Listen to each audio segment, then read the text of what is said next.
what this problem is actually about is about figuring out the mass of the guy and then the force applied to him. And you're going to try to do it from the data that's here. There's actually a variety of ways to do this. In the future, we're going to learn some that are a little more robust, a little better. But the simplest way for you to do this is to recognize that the person's mass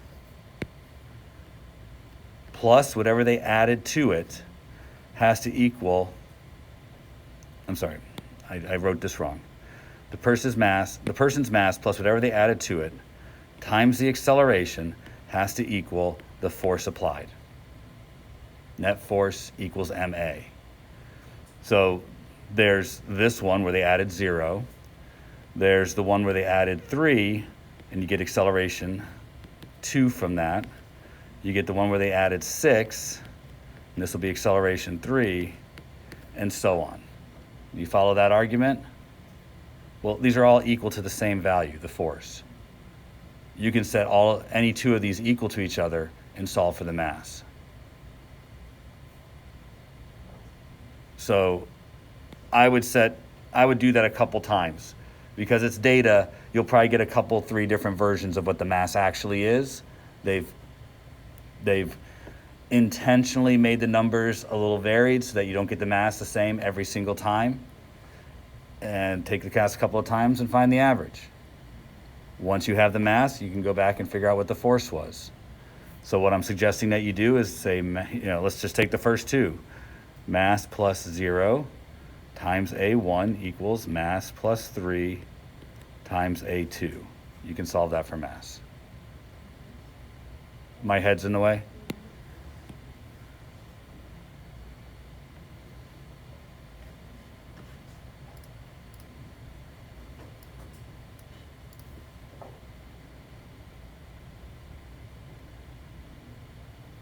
Does that answer everybody's question about number 4?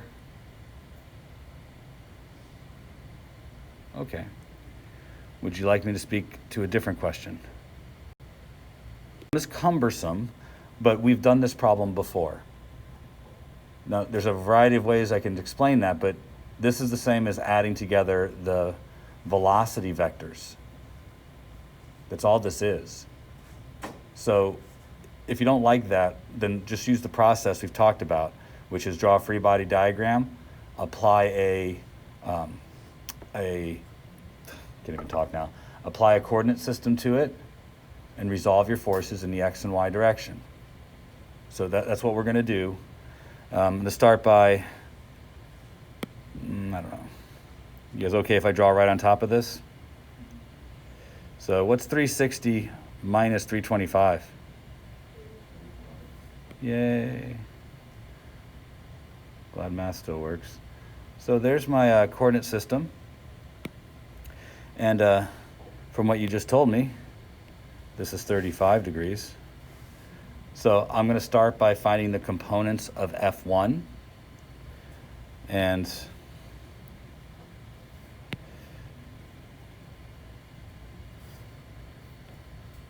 those will be the two components. One of them is going to be 4 times the sine of 25. And the other one's going to be 4 times the cosine of 25.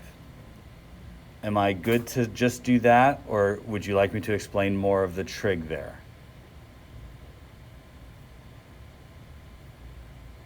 Appropriate wait time is 3 seconds when you ask a question. I just gave 7, so I figure I'm okay. Now, that being stated, can you guys just fire off those numbers real quick so I don't have to ask later?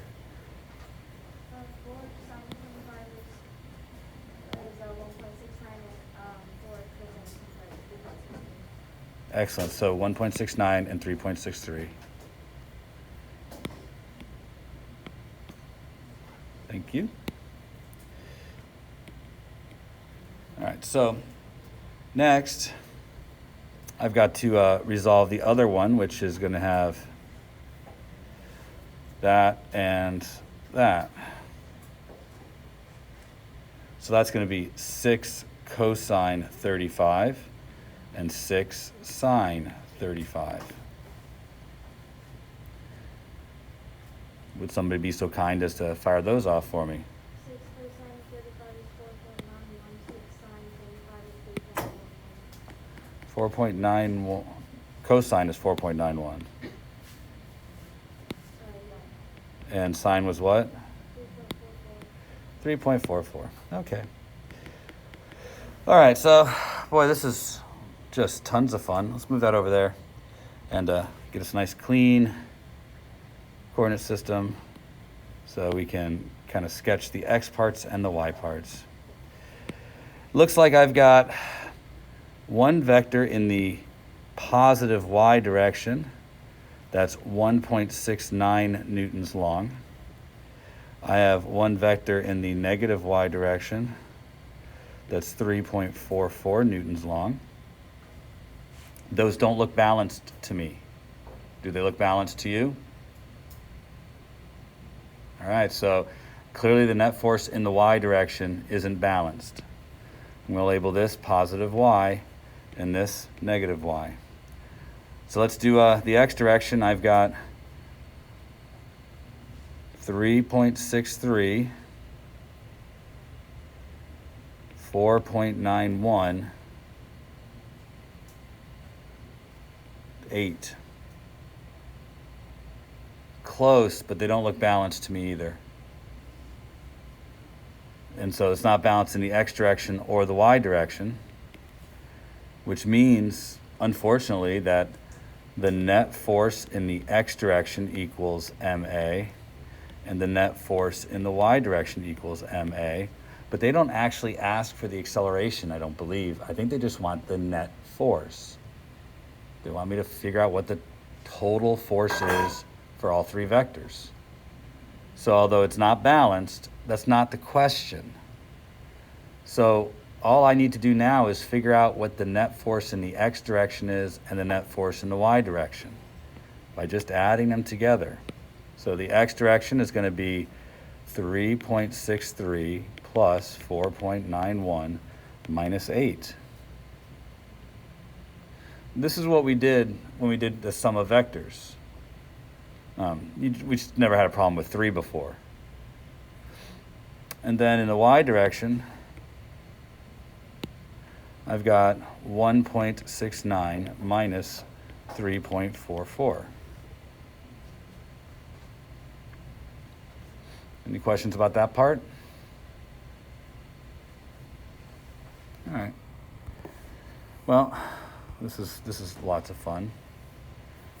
Move that over to the side a bit. And let's just figure out our result. Make sure everybody has added those together, because at this point I'm going to call on somebody I think isn't paying attention with the hopes of catching them off guard. So if you haven't had a chance yet to do some addition and some subtraction, you're getting your opportunity this moment.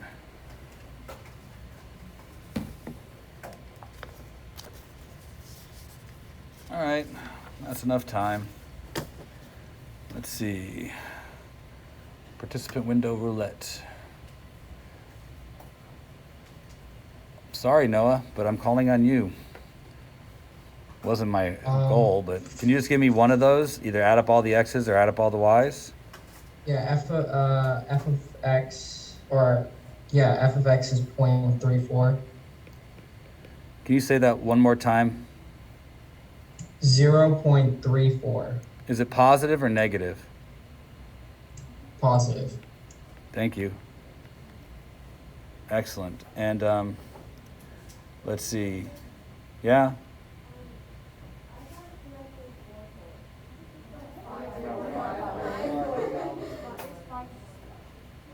Noah, they all say you're wrong. But they don't agree on how badly you're wrong. They gave two different numbers that were different than your number. So you did 3.63 plus 4.91 minus 8? It's 0.54. I misspoke. It's 0.54. Okay. Tell you what, Noah, I think you spoke it correctly, but I just didn't hear you right. No, I think I just misspoke. Aw, I tried to give you a good out. I tried to take all the blame for you. Oh well, I'll try again next time. All right, so in the x direction, I have to go over 0.54. All right, so Nicole, can you tell me what the sum of the forces in the y direction is? Negative 1.71. Is that what you got, Noah?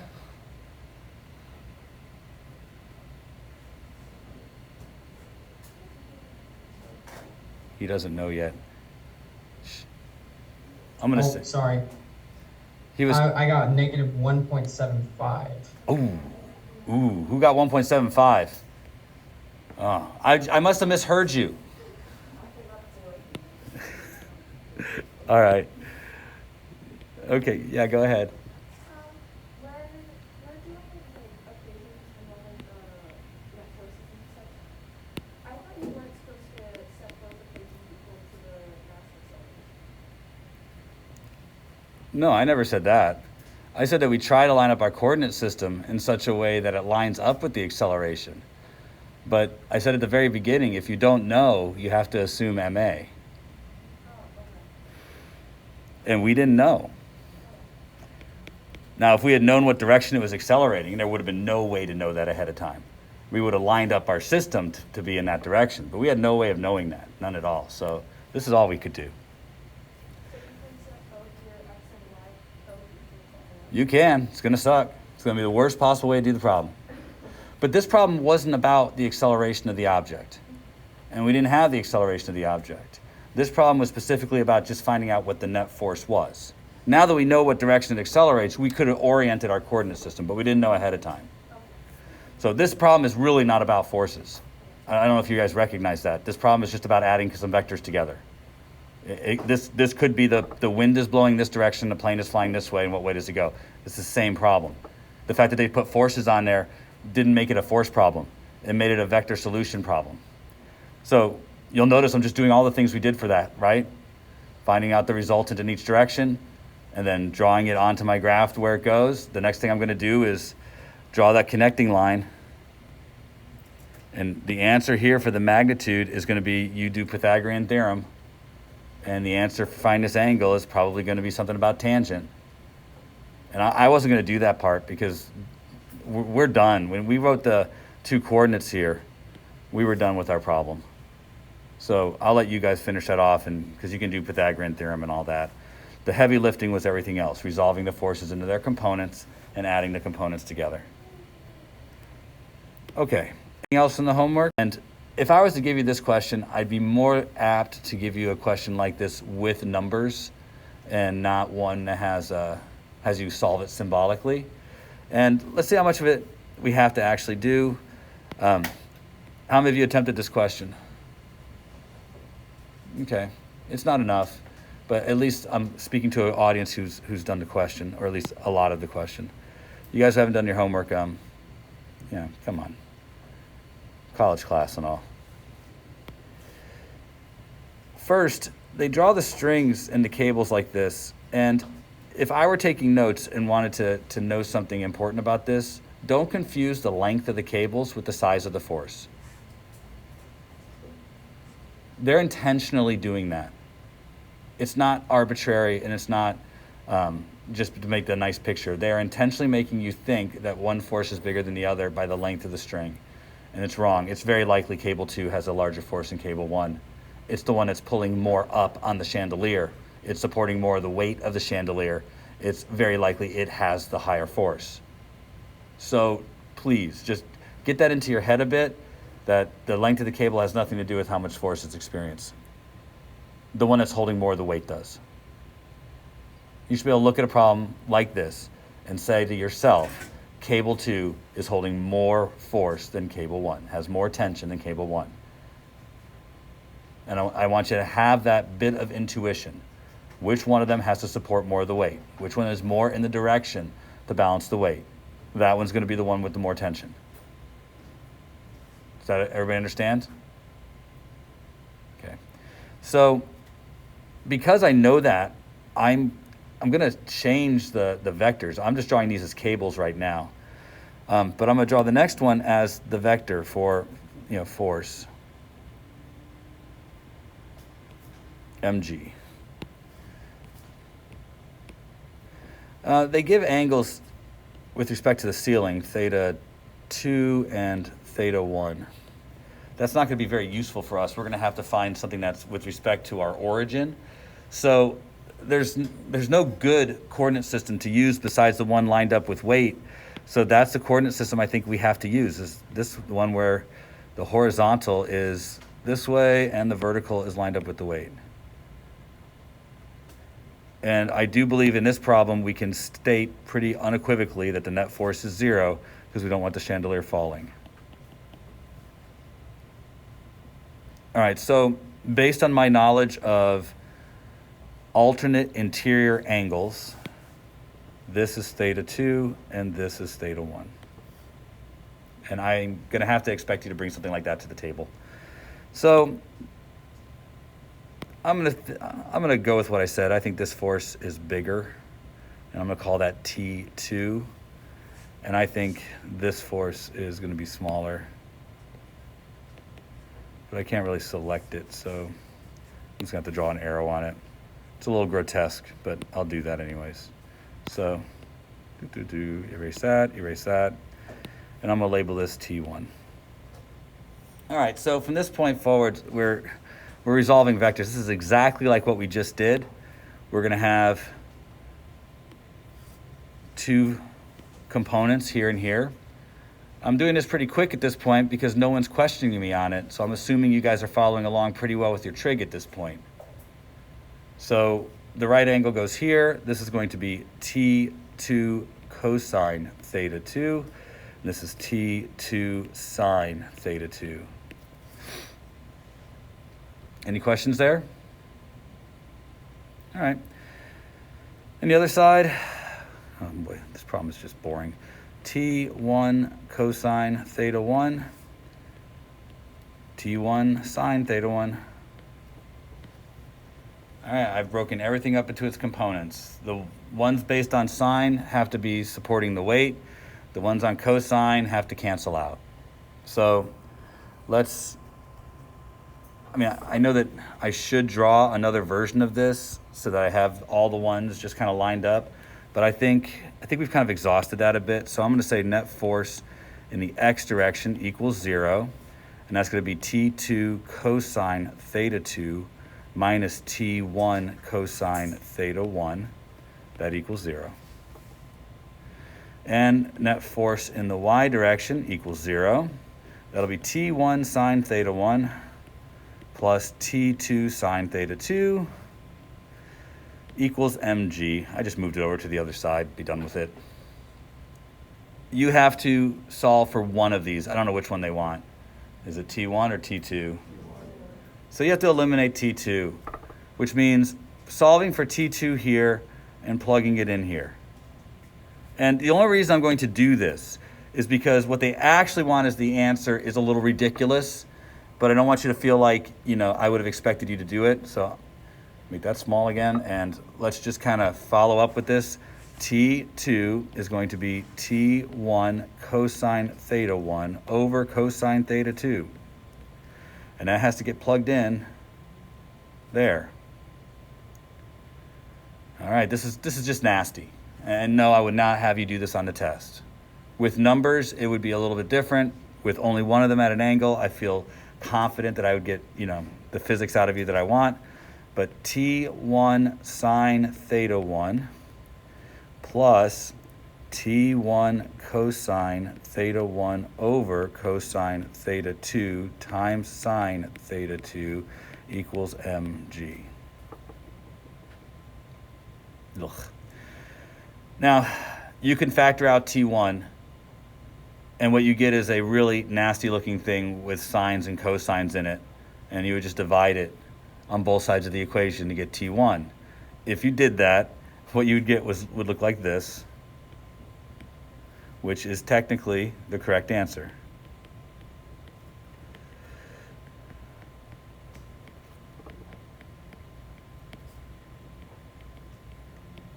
It's just algebra, going from there to there. It's not pretty algebra, but that's what it is. But that's just nasty looking.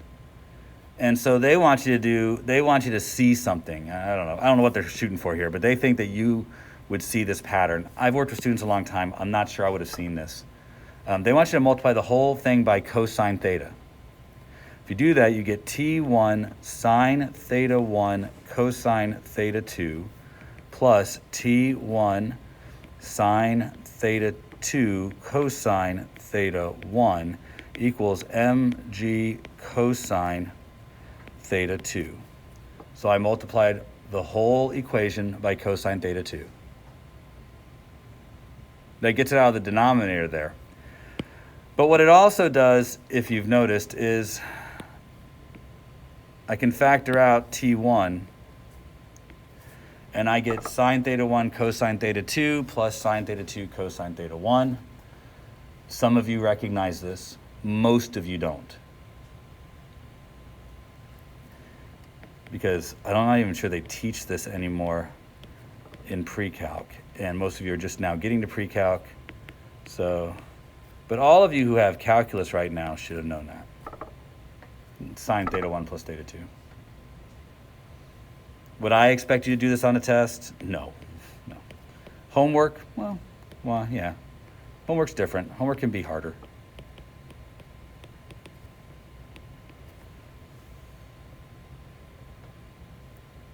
So, there you go. Ugly. Just ugly. The biggest problem with something like this is recognition of what's happening. There's the fact that they're starting out, the firefighter's going to slide down the pole. So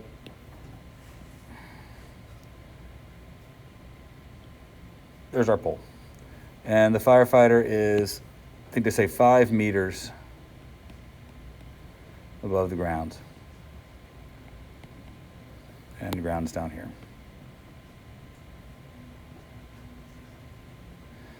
When they begin to slide down the pole, you're told information about the pole, that it provides I think everybody probably has a different force here, but a 530 Newton force on them upwards.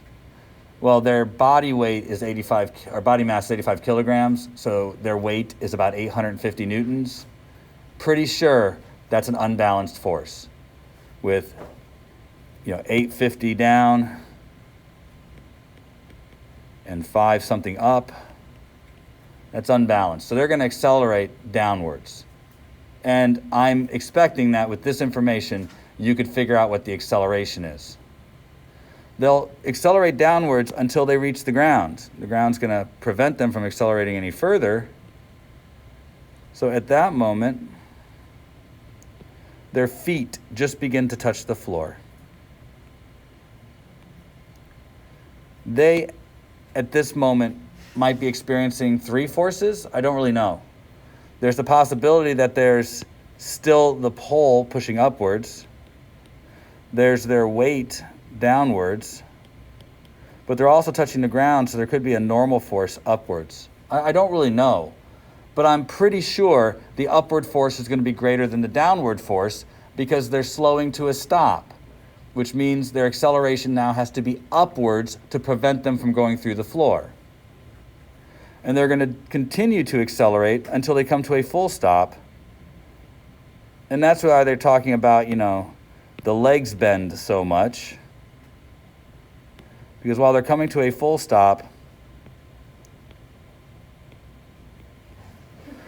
they are basically absorbing the impact as they hit the ground. It's okay, it's a good picture. I can't believe you're laughing at my picture. It's a good picture. You guys at home, are you laughing at my picture? That's right. I like the home people. They don't laugh at my pictures. They love these are works of art. So there's 2 times when there's an unbalanced force. There's the time when they're sliding down the pole, and there's this time when they're being stopped by the floor. During both of those times, the net force is equal to ma. In the first part, we don't know what the acceleration is, but we could find it because we have the forces that are available to us, and we know the mass of the firefighter. We also know that their initial velocity is 0. They have a y displacement of 5 meters, and we can get the acceleration from here. that tells me that we could figure out how fast they're going when they reach the ground. The reason that's important is that's the speed that they're traveling at right when their feet touch the ground. That's V final, which becomes V initial for when the floor begins to stop them. There's going to be V initial, their V final is going to be 0. The delta Y is now going to be whatever their legs compress, that 0.47 meters is what's on mine. And we could figure out the acceleration now, because we will have 3 pieces of information. Once we figure out that acceleration, I think we can figure out what the net force is on them from the floor, which is probably what the answer is going to be about. And this is the same as the guy jumping off the scale. Draw some pictures of what's happening and you'll get the same kind of information. Yes, ma'am? I didn't actually set my positive and negative yet because I didn't draw on a coordinate system. So I think you can decide to either make downwards positive or downwards negative. It's your choice. But let me say something very clearly here. Before you guys run out the door, if you set downwards negative, be careful. Or if you set it positive, be careful, because acceleration is a vector here. You need to be consistent in applying what negative and positive is. All right, that was the bell. Tell you what, we're gonna do the test on Tuesday and a lab on Monday, so I don't have to change my test. That also means, though, that if you wanna have a study session for the test, it'll be after school on Monday. All right, that's it, guys. Have a wonderful day. Certainly is a rocket ship. Rocket. There. Rocket ship. Keenan, why are you shaking your head? It's a rocket ship. Doesn't it look like a rocket ship? Just wait till you see my astronaut. He's going to be something too. There's the bathroom scale.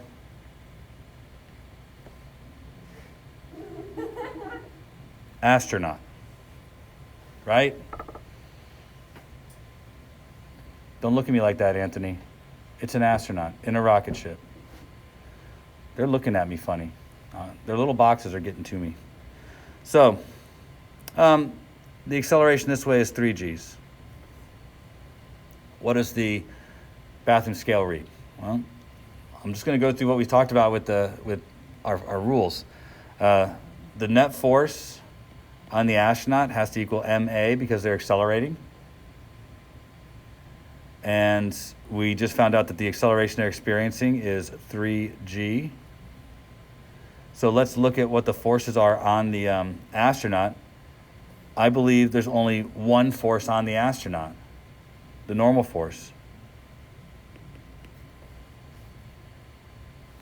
Now, it is possible that the spaceship is blasting off from the Earth. If it's blasting off from the Earth, then there's also weight. So I probably need to consult the problem and see if there's more, if they're near the Earth or not.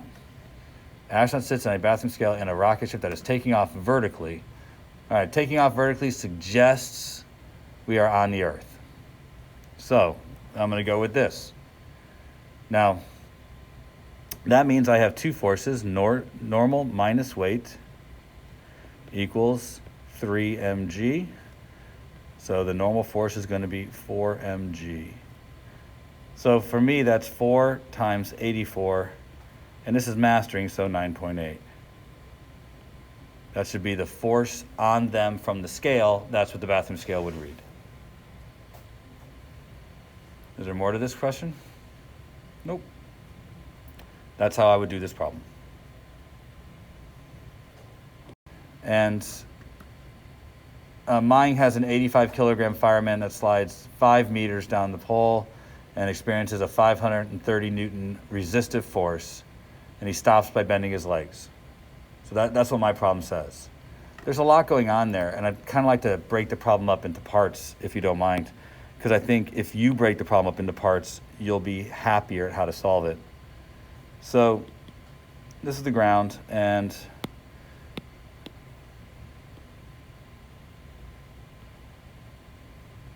there's the pole, and here's my fireman.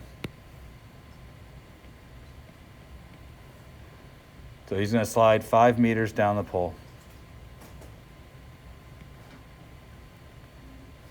Now, what they say is that he's going to make it to the ground. So when he makes it to the ground, his legs will just touch the ground, but he's still moving downwards. So it's right when his legs first touch the ground. And then he comes to rest, and he kind of bends his legs. Now, the reason why I'm drawing all of this out is because I want to visualize the problem as best I can, but I also want to recognize that there's two different problems here. There's the problem where he is not touching the ground. During that time, there's two forces acting on him. There's the resistive force of the fire pole, and there's the weight of the fireman. They're unbalanced, so I believe during this time the net force will be equal to ma, and they will accelerate. Now during this acceleration, we know that the initial velocity was 0. The change in y is 5 meters. And the acceleration we can probably get from the net force, which means we could figure out how fast they're going when they reach the ground. Thus, the next part of the problem. When their feet touch the ground, that instant, I think there's, perhaps 3 forces acting on them. There's the fire pole, normal force from the ground, and the weight of the fireman. I think during this time, the net force is still not 0. But I think the net force now is upwards, not downwards. I think the floor is stopping them, which means that the net force has to be in opposition to their motion. And I'm pretty sure that the floor is going to bring them to rest, so their final velocity will be 0. Their delta y is going to be how much their legs bend. For me, that was 0.42 meters. I need something else. Well, yeah, I think we can connect these two parts of the problem together. I think the final velocity when they slide down the pole becomes the initial velocity that the pole applies to them. It becomes the initial velocity when they hit the ground. Let me say that again. I think the final velocity of them sliding down the pole becomes the initial velocity when they hit the ground. So once I know that, I could find the acceleration, I could find the net force, I could find out how long it takes them to any number of things you could find after that. So this problem does do a lot of mixing motion equations with the net force. In fact, I'm afraid the net force part really is pretty small in this problem. All right. Is that good enough to get you started, or do you want me to go through the actual computation? What's that? All right. My guy was 85 kilograms. So, and I'm going to choose downwards to be positive. So choosing downwards to be positive means 850 minus 530 equals 85A. So that's 320 over 85 equals A. I don't know what that is. That's where I'll need you. So I'll wait patiently while you do the actual button pushing. And you should use 9.8.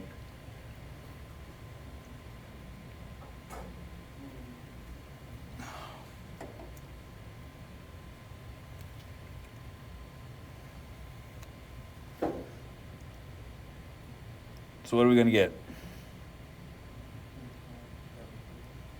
What's that? 3.76? All right. 3.76 meters per second squared.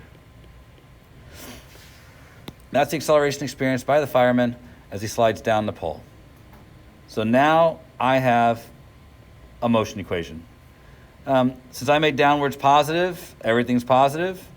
I'm looking for the final velocity. I'm going to use v final squared minus v initial squared equals 2a delta y.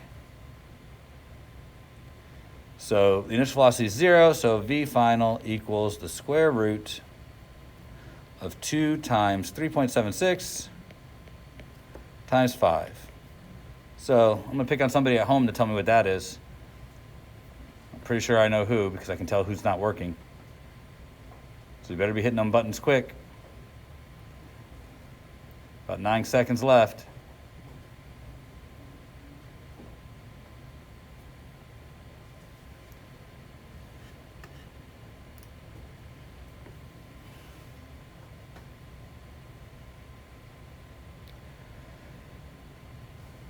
And Jeffrey, what's the answer there? What's my final velocity? It should be 6.1. Anybody else at home get 6.1? All right. 2 people nodded, so I'm going to go with 6.1.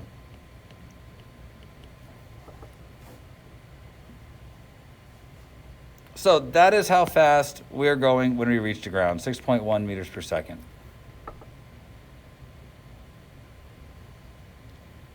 So I don't know what the rest of the problem asks. If I were writing the test, I'd want to know the force from the floor. But I don't think that's what the problem asks.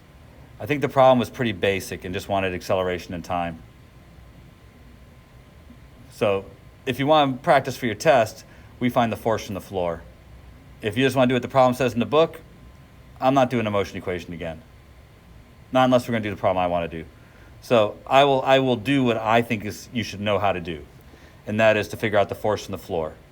So to do that, we need to figure out what the acceleration is, because forces are all about acceleration. So my expectation is that we can solve for the acceleration with the information that's been given here. Need to be careful. I said that downwards was positive. So I expect this answer to be negative. I expect the floor to push up, and I expect the acceleration to be upwards to stop my downwards motion. You should do that. You should talk to yourself about your expected answer before you actually do any work. So I'm going to use a relationship, the same one that we just used, which is going to have 0 squared minus 6.1 squared equals 2 times a times 0.42. And I'll wait patiently to ask somebody what the acceleration is. Patient, because I have lots of that.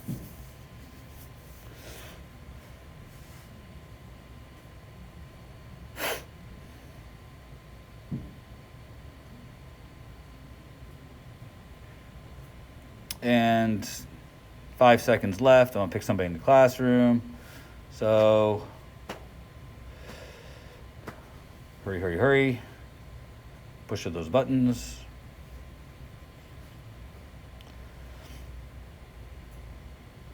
Brandon, what'd you get? 'Cause I think you got it. You didn't get it? Can you do 6.1 squared for me? Yep. Now divide it by 2. Now divided by 0.42. 44 point what? 44.3. Anybody at home get 44.3? And it's negative. All right, so I have my acceleration. So here's what I would expect us, if I was writing this for the test, to do next, is to recognize that there are 3 forces acting in the system now. There's mg downwards, there's 530 upwards, and there's the normal force upwards. And that's going to equal ma, where a is now negative 44.3. And I'd want to solve for the normal force. To me, this is a testable question. So that's going to be 850 minus 530 minus n equals 85 times negative 44.3. That requires the net force, the knowledge that we had 3 forces acting now and not 2, and a little bit of mathematics. I don't care what the answer is. It's because I know the problem doesn't ask for it in the book. But if I was writing the test question like this, that would be the follow-up question, not how long it takes for them to stop or anything like that. All right? Like mass and time data. So there's a data chart here. And they tell me that it's going to be the person by themselves, then they add 3 kilograms to the person, then 6 kilograms to the person, then 9 kilograms, and so on. Now, they also tell me that the person is riding like a skateboard or something. I can't remember exactly what they say. But that they're experiencing the same force every time. And that force causes them to move 13 meters across the floor. They take great pains to indicate that the force on them is the same for every single trial. And they tell me how long it takes them to go to 13 meters. I should expect to see a set of times that get slower. It should be harder to move them. They're getting bigger. They're having more inertia. The effectiveness of this force is being reduced because the inertia of the object is increasing. So I'm sure that whatever your data set is, that the data set's getting longer times as you increase the mass. Now, I don't know what any of those times are, but I can tell you that if you know what delta x is, and you know what the time is, and you know the initial velocity was 0, then you could figure out the acceleration, which means you can make a chart of acceleration 1, acceleration 2, acceleration 3, and so on. And I, of course, wouldn't tell you to do this in your calculator. I mean, I would tell you to use like the lists in your calculator so you can do it all at one time, or use a spreadsheet or something like that. My expectation is, for a problem like this, you have resources, use them. But if you want to calculate every individual acceleration, go ahead, have fun. But that's just a motion equation. Now, once you have those, you could then start making some different judgment calls. There are 3 forces acting on them: weight, normal force, and this pushing force. Only one of them is accelerating them, the pushing force. The other 2 cancel. So net force equals MA. Now they're using the same force every time. So the first one is F equals the mass of the person plus 0, A1. The second one is going to be the mass of the person plus 3, and that gave us A2. The next one is the mass of the person plus 6 times A3. And you can go so on and so forth. Well, those all have to be the same number, right? They're all coming from the same force. So you can set any 2 of those equal to each other, say M plus 6 times A3 equals M plus 0 times A1, and find out what M is. This isn't the best way to do it. The best way to do it would be to plot the data and use the data set from the graph to get M. But we don't have that skill set yet. At least I don't know that you have that skill set. So this way would work. You'd probably have to do it 2 or 3 times to be able to get an average mass, because it's from a data set. Then you could average those numbers. So maybe pick 2 or 3 pairs. And once you've got that, you can pick any one of these to figure out what the force applied was. So I'm not going to do any more of that problem, because the point of the problem is more about, the data analysis, and that's really not going to be on the test. But you being able to see a trend in the data or describe a trend in the data, I can see a problem where I ask you, do you expect the times to get longer or shorter, and why? And I think that is a fair question on the test. And since one of your test questions is going to be about explaining yourself, that kind of thing is, I think, well within your wheelhouse. Well, or should be. This problem, that they give us this kind of information. This is theta 2 and this is theta 1. And the chandelier is hung, so I just indicated an arrow for its weight. One of the things that you should be able to deduce by looking at this is which force is greater. And they're trying to mislead you by drawing the size of the ropes or the strings. Don't be misled. They want you to think that the size of the strings somehow is the size of the force, and they're not. The size of the strings don't represent the size of the force at all. But many students will see this and think that, well, this string is longer than this string, so T1 has to be greater than T2. And that's not even close. T2 is definitely going to be greater than T1. And the reason is because T2 is pulling more upwards on the chandelier. It is supporting more of the weight of the chandelier. And therefore, I expect T2 to be greater than T1. I would want you to be able to look at a problem and make that kind of statement, to understand that the one that is supporting the weight of the chandelier is doing more of the heavy lifting, and therefore it's going to be the one with the greater amount of tension. And not be fooled that they drew in some strings there. Does that make sense to all of you? All right, well, good. Aside from that, this problem becomes really math heavy really quick. So let's put in a coordinate system. There's no way to do this problem, I don't think, without just suggesting that the coordinate system is going to be lined up with the x and y, just like so. And I'm going to draw in a couple of other things here. I'm going to make this the positive y direction, this the positive x direction, and this T2. And I'm just noticing how far over here that goes. So I want my Ty to be about, I want my T1 to be about that same distance this way. So that's my T1. Try and make them relatively the same size. And I'm kind of looking at how much this one pulls up and this one pulls up, because I want them to be about the same as that. And so a quick graphical analysis should also show me that T2 is going to be greater than T1. It's not a solid argument, it's just a pictorial argument. Now, let's get all this distraction out of the way.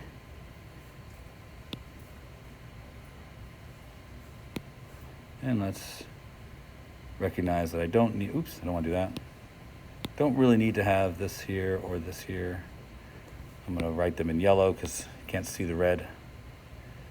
So there, T2, T1. I do have to do something about theta 1 and theta 2.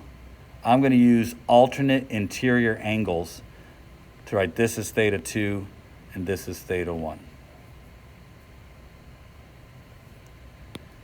All right. So now I think I have my three forces. I think now I can begin the process of resolving forces, which means I have to take any off-axis forces and put them in x and y.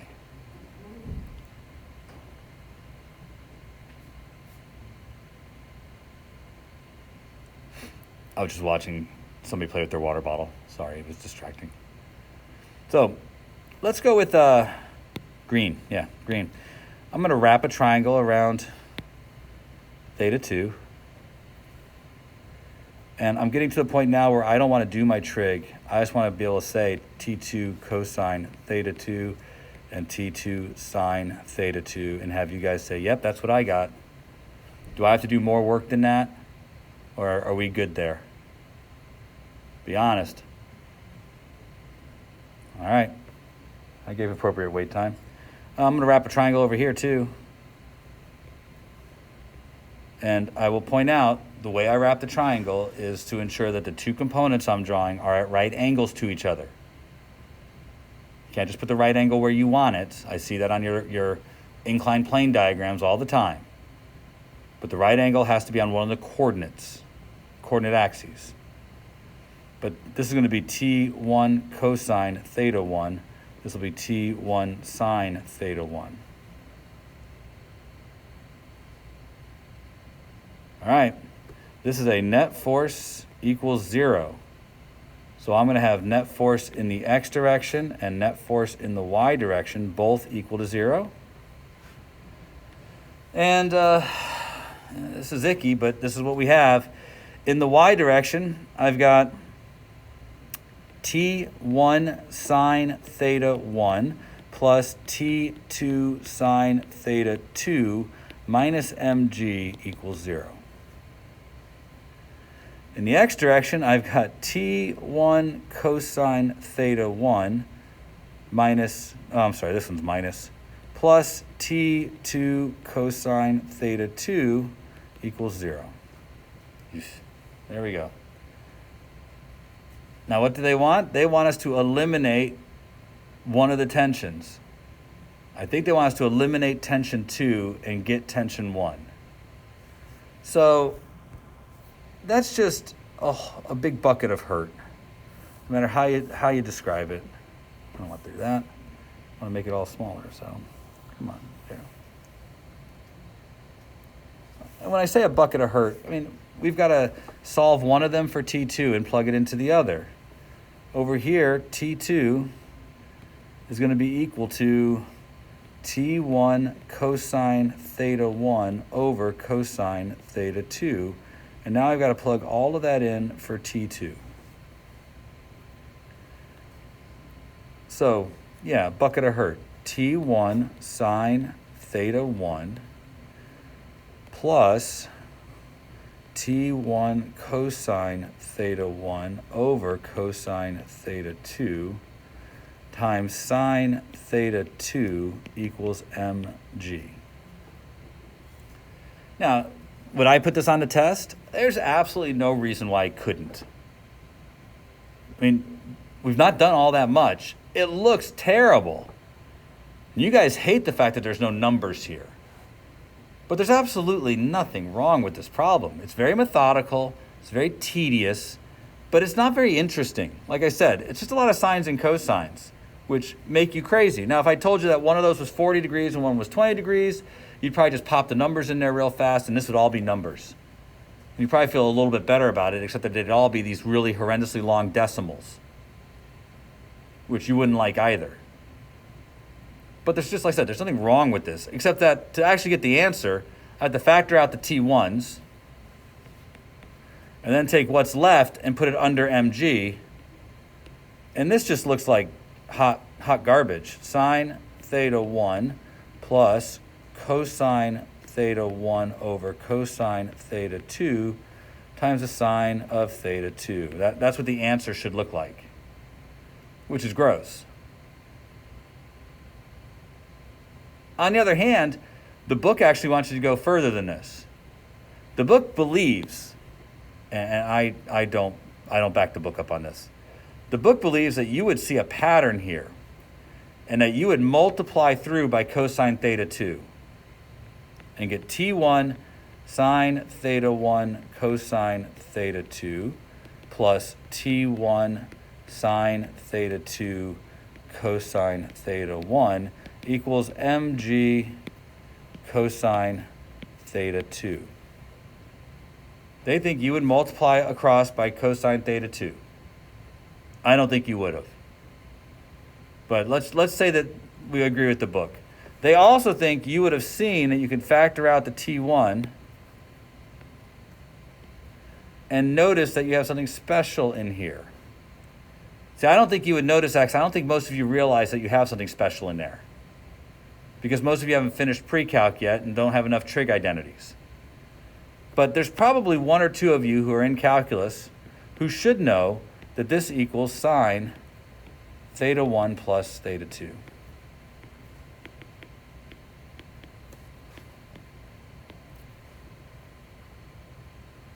And that's what they actually expect for the answer.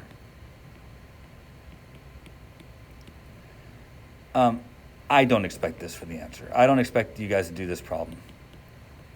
Some of you will crumble anyways with this problem. You wouldn't be able to do it.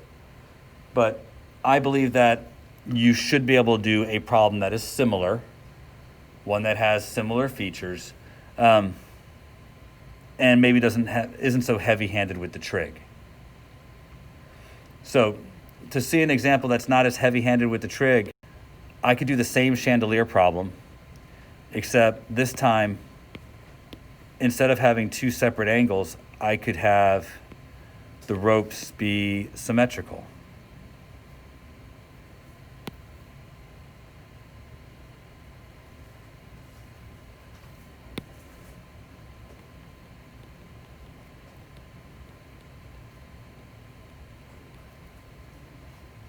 To me, that's fine. Because there's nothing really wrong with this. Because it's symmetrical, you have the same force, same tension in both ropes. And so that really reduces the problem down, but still gives me a chance to do a problem that has an angle in it, requires some trig, and requires a solid resolution of force. And it doesn't have to be hanging something. There's a problem that we just did in the mechanics book where this was where this thing was a sled that was being dragged by two football players. And there was a frictional force of like 1,300 newtons. And these were tensions in the ropes. Same problem. Whether it's a chandelier or it's friction, it's still a resolution of forces problem. Net force is 0. And you're trying to figure out a tension. This is fine for the test. I feel absolutely no reservations putting something like that on the test. But, you know, we've already also done a problem like the test, and I feel that this one's fine too. This is in your notes. You could study this one.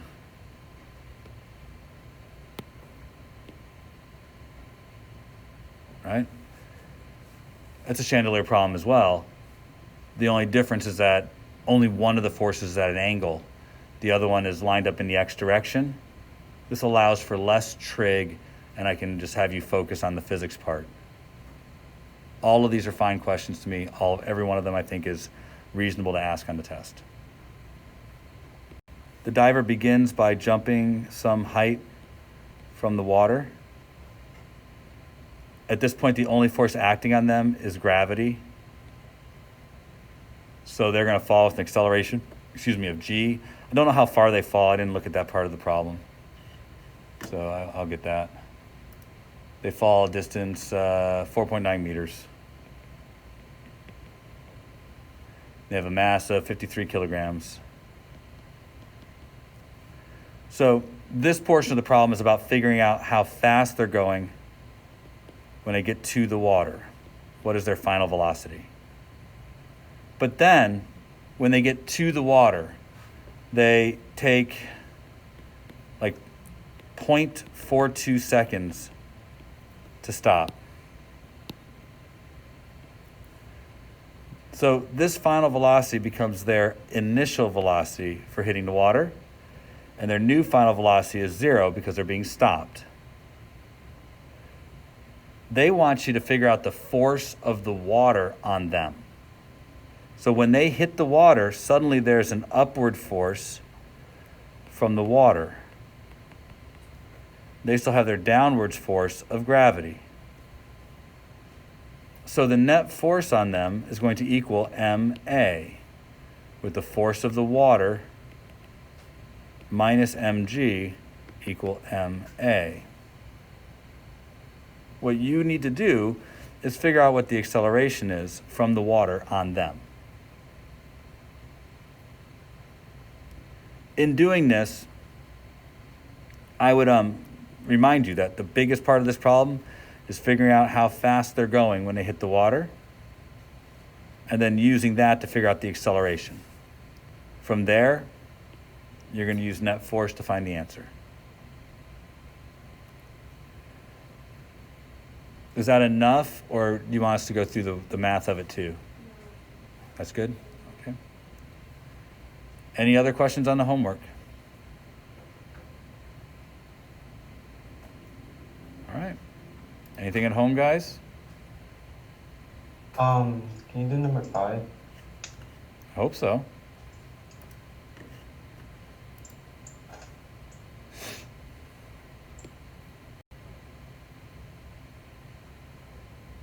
Just waiting for mastering.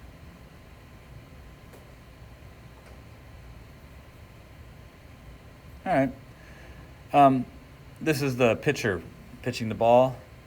So they're telling us that the ball beginning at rest is pitched over a total distance, probably not in a straight line, but that part doesn't matter, of 3 meters.